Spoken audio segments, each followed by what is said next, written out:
Welcome. We are the McDonald family, and this is the story about how we started our life at Château de Capelle.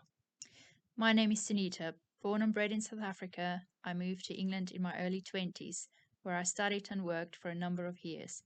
At the end of 2019, my husband and I bought Château de Capelle in the south of France. As a former marketing manager, I have now swapped roles to include renovator, chief designer, writer, and mum to three busy children. My name's Andrew. I'm Australian. I moved to the UK for 20 years. I married my beautiful wife in 2011, and after having three children, we decided, that it was time for a change. I'm a project manager. I work mainly in telecommunications and IT, so taking on a chateau and renovation project is something different. Our journey started one morning on the island of Mallorca. We were enjoying breakfast in the sun, the children were picking fresh oranges in the orchard, and once again we realized that we preferred the slower pace of life, the great outdoors, the mountains. We were after a lifestyle change. On the same holiday, we started looking at properties, but decided Majorca wasn't the right location for us. Something else we realized is that beside mountains, Sunita also had a thing for towers. It was thus not a great surprise to find our new home would end up with elements of both. On our return to the UK, we started researching locations with mountains, in close proximity to an international airport given our regular trips to visit family, and also a country where we could continue with home education. The Midi Pyrenees area seemed like an option which ticked all the boxes, and a few months later we travelled to the south of France. We viewed 15 properties on this trip, but did not find the one. In May 2019, we went for a second trip and viewed 26 properties, and on this trip we found Chateau de Capelle, a beautiful chateau with big rooms, lots of character, and in a wonderful location.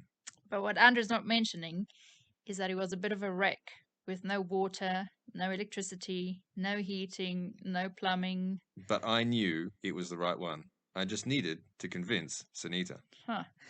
He can be very persuasive, and in October 2019, I nervously signed on the dotted line as both excitement and fear gripped me. A builder started to make the chateau more habitable for us. I went out for a visit the following February. Sunita and the children helped to pack a few personal things up to the roof of the car that I could leave at the chateau. A month later, we all boarded a ferry with two cars full of building materials and some personal possessions and set off for France. And here is our journey traveling through France.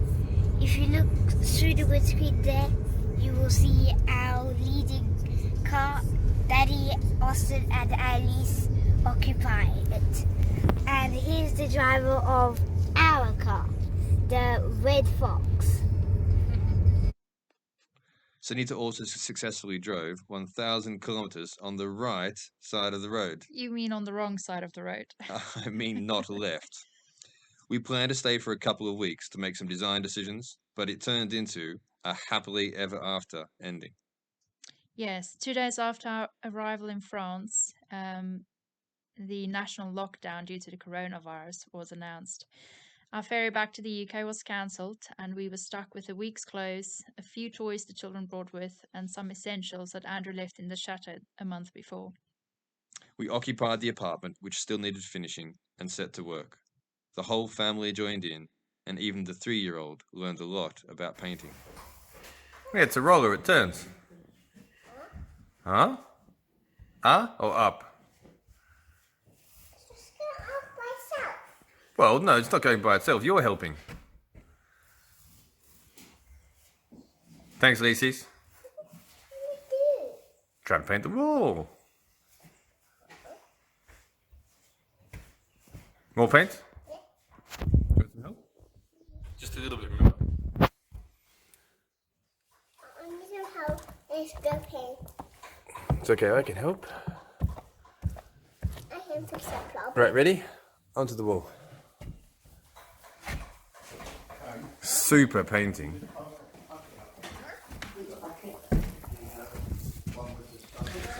Up and down. We finally set up camp or house with the most basic of necessities, and for weeks slept on 2 blow-up mattresses in a corner of the apartment. We had to wash clothes at least every second day, so we became quite well acquainted with the laundromat outside the local supermarket. It was difficult, but it was also an adventure and somehow a peaceful distraction from the pandemic that was affecting the world at the time. It felt like luxury when we acquired our first piece of bedroom furniture, a beautiful old bed. As I was assembling the parts, I was really looking forward to finally sleeping in a bed again. But so was everyone else. Since then, there has not been as much sleep or relaxation at the chateau. Next week, we will show you what we've been up to over the last 12 months.